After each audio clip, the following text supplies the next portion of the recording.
Hello and welcome all. Now we have a very remarkable leader from San Francisco, Chris Deaver. He is the co-founder of BraveCore, where along with his business partner, Ian Clausen, they are creating innovative solutions for leadership and culture. Chris Deaver has previously worked with tech giants such as Apple and Dell, and also have experience in the entertainment industry, having worked for Disney. He has coached Tim Cook and Michael Dell and developed landmark studies partnering with Stanford and Harvard professors. He has a book coming out this year called Brave Together, focuses on sparking creativity and collaboration, building the future together, and how leaders can lead at the next level. Very original and innovative ideas, I believe. As a Fortune 50 culture shaper, his influence is huge and his experiences are extremely valuable. So I just want to start the session. Well, Mr. Deaver, you have worked with companies like Apple, Dell, and Disney. I'm sure every company has a different corporate culture. First, based on your experience in these companies, can you briefly share with us the aspects of how they make a difference? Yeah, absolutely. Thank you again for the opportunity to be here. And it's really exciting to be with all of you. And when I think about these companies, what they have in common, they're very focused on making an impact in the cause that they have, the purpose. So they're purpose driven, and they're focused on doing that in a way that invites people to do the best work of their lives. And so that's been my experience at Apple and at Disney, and these tech companies strive to do that. And I'm really excited to be part of BraveCore now, and in shaping cultures and what we've done. That there's just a lot of opportunity to continue to improve culture in companies. So that's what I'm really excited about. Okay, today we are speaking with human resource leaders who are successfully using innovation and digitalization. How can innovation in people's management make a difference? What advice would you give to HR executives? Yeah, this is a real big opportunity, right? We've since the pandemic, and since with all the changes that have happened in people's lives, and that continue to happen, right? There's a lot of just really challenging things that people are facing. And so the question of how do people feel and how do they connect to their work and stay connected with each other, it matters so much more than ever before. And technology can help with this. We on the call like this, we're in vastly different places, but we're able to connect. And I'm really grateful for this technology because it allows us to do that. And companies that are attuned to using technology in the right way, they bring that humanity to it, and they look for ways to inspire people. And where leaders will connect one-on-one, they'll spend the time with their people.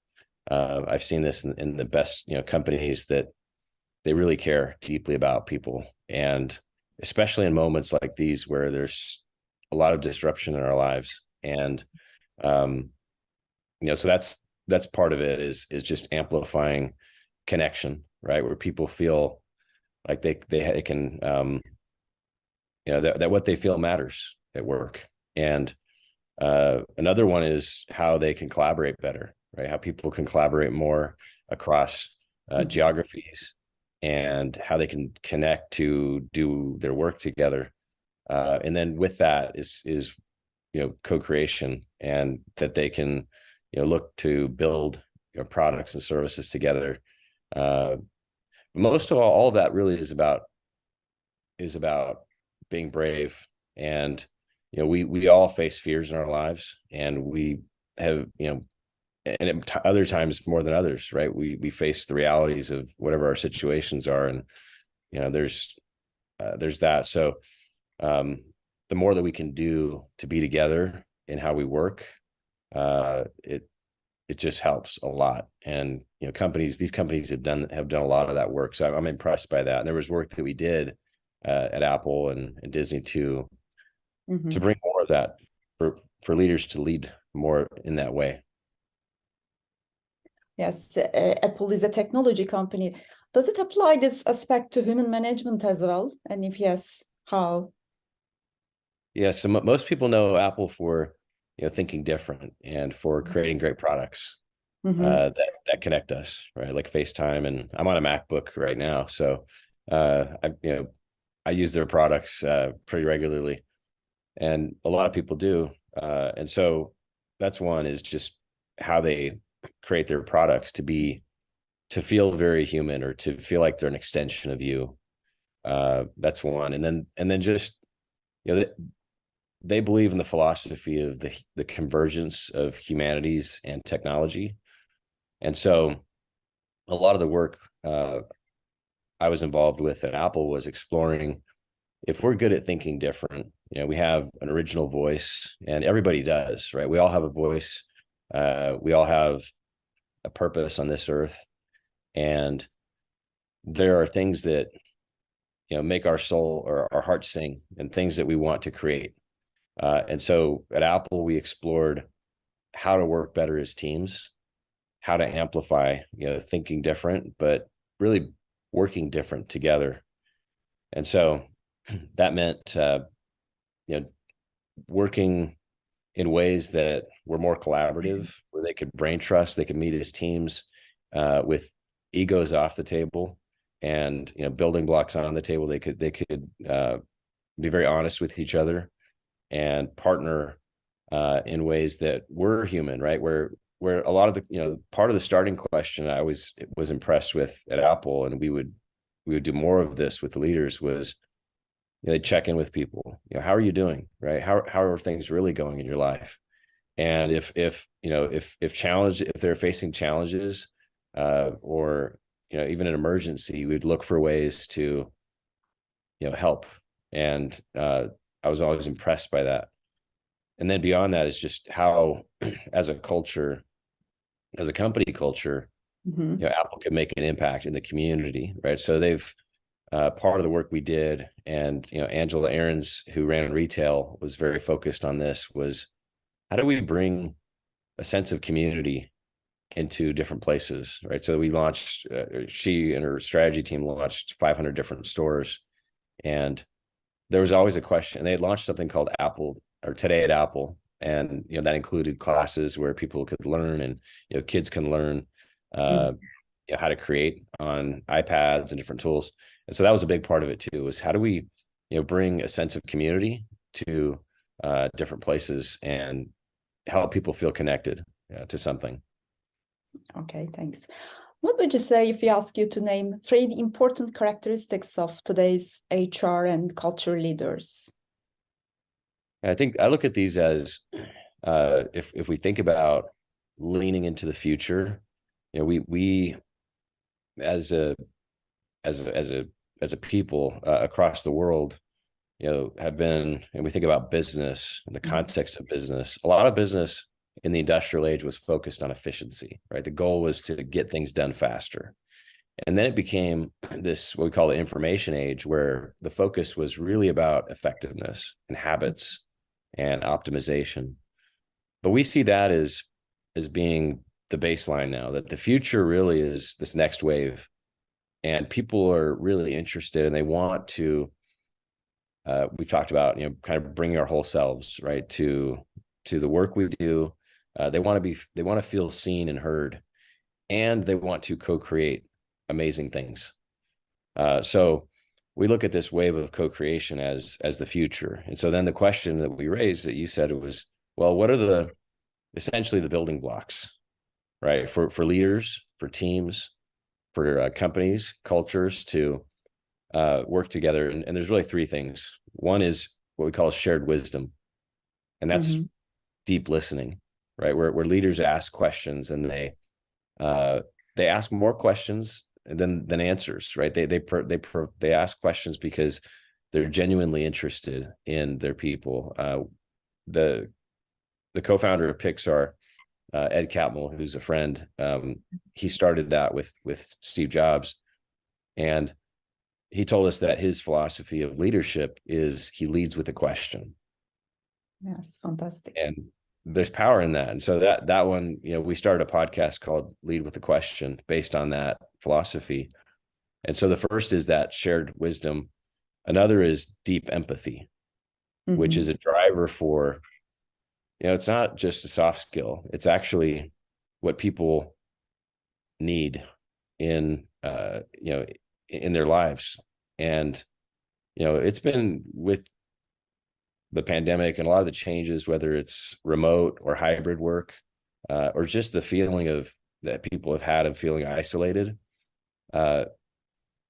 Empathy is a powerful driver of people feeling engaged and doing their best work. And then the third one, or the last really, is being powered by principles. And, what principles we might ask? Well, principles that are timeless.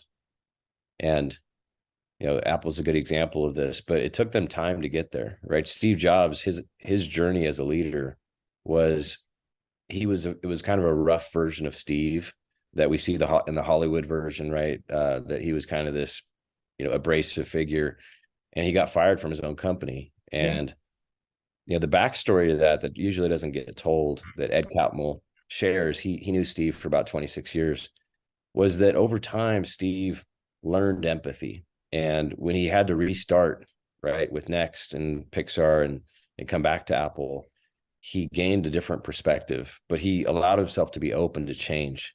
And if leaders can do that in today's world, a changed leader can change a culture and, change people's lives and maybe even change the world, like Steve did. And so I believe that's not just possible for him, it's possible for all of us and for anybody who wants to lead the future. And you don't even have to be a formal leader. You can just believe that you can make a difference in people's lives. And so those are the things that I think will be part of leading the future. Sure. Great. As for the last question, we know that your new book, Brave Together, will come out soon. Can you share with us the outstanding messages from this book? Yeah, so the big part of it is around, well, first is leading by design, which is, we often look at the world and the things that we do. We have, oftentimes it's a baseline of fear that we experience. And it might be fear of the known or the unknown, hardships that we face, real trials, right? And there's moments where they're so difficult, we don't even know how we're going to get out of it. I've faced some of those myself at times, and take the example of what the challenges right now, right, in Turkey. It's real, right? There's a lot of real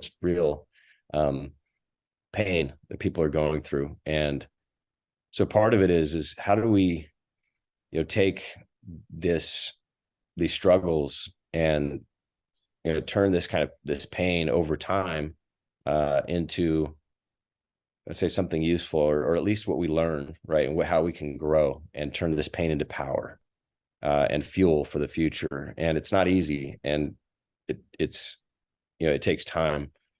The other one is, how do we spark creativity, right? How do we people are coming to the table, or they're interested, they have side passions. A lot of people are expressing through startups of their own or side projects, but what they really want is to bring this creative propensity that they have to their work. And so for leaders or teams that really want to lead the future, they're going to tap into this creative propensity and spark that creativity in their teams. And that's something that Pixar's done. Nike has done it, Apple has done it. Any great company, it doesn't have to be well known. It's just that if they're doing it well, we found that it's actually the difference between, like, let's take a company like Nike. They invest in culture, and it's not that it's a huge monetary investment. It's a focus, it's an intention. And so that may be a 10% more or 20% more every day than other companies. But what happens over time is that we've actually studied it, that it turns into 10x growth compared to other competitors. So if you look at other shoe companies, Asics, Skechers, Nike performs 10 times more better than they do. And a lot of it has to do with their internal culture. And so lastly is going back to co-creation is how do we harness the power of co-creation to shape the future? And, what do we mean by co-creation? Well, it's more than collaboration. It's, at Apple, we found these leaders and we were curious about this question. How do they co-create, right? How do they do this magic that turns into these amazing products? And so, we meet with leaders, and one of them in particular, this is one of my favorite leaders there. He runs a team of 4,000 people, and they create the technologies for the cameras and the iPhones, for Face ID, a lot of the key technologies of all these products. And so we asked him, how do you consider yourself as a leader? And he said, well, I'm a coach. And we said, well, what's important to you as a leader? He said, well, the most important thing is that I come to the table, and when we're looking to build things, I see people coming to the table, and when they have their ideas, and their ideas are like their kids, and my ideas are like my kids. And if I care as much or more about their kids as I care about mine, then magic is going to happen. And then he said something significant as well, which was, said, a lot of people think about biased as a bad thing. And, there is, and he said, sometimes it can be bad, and there's, bias training for that. But he said, the power I find is in asking myself, how can I be biased towards others' ideas, right? How can I look at things from their eyes and their point of view? And he's a leader who does that. And what happens is magic. It's pure magic. And so that's what we're looking to ignite in people's lives, that they can feel that way in the work that they do with their leaders. And that there shouldn't be this, situation. Life's hard enough as it is, right? Why have a boss that is toxic or has a big ego? It's just not useful for anybody. And it's not, and they're not even, it doesn't even help the leader. So, why not? And by the way, it's an existential question for those companies and leaders who don't want to be obsolete, the ones who want to be growing in the future. It is an existential question about, how can I be that human leader who shows up, connects with people, has that sense of, shared wisdom, where I'm really curious about their lives. They have that empathy, and they connect, and make sure that it is taught, that the question of how do my people feel is not an afterthought, and it's not an HR program, and it's not something that's forced on them. It's something that they feel themselves, and they really want to bring that to the table. And then knowing that, like that leader at Apple, that's the way the path to creating amazing products, insanely great products. And look at Apple. I mean, it's the most valuable company on earth and the most respected, I think, for 16 years running. And there's no real secret to it, except that it's just those same things we've been talking about. And so, just to break it down into very simple terms, what is the book going to do?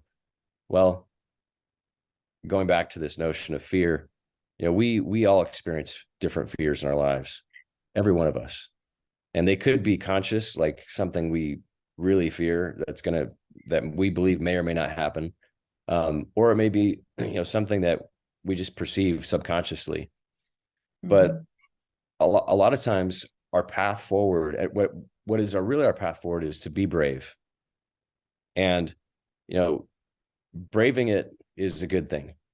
We can focus on ourselves. We can get better. We can, get healthier, get stronger, optimize our work. We can be better leaders. But sometimes, what happens is, if we take that braving it alone to the extreme, we may find ourselves feeling very lonely after a while. And what it requires is, and this is the key to the future. And we saw this at Apple. Going back to Apple, it was not just think different, it was different together. And so in this way, it's not just braving it alone, it's being brave together.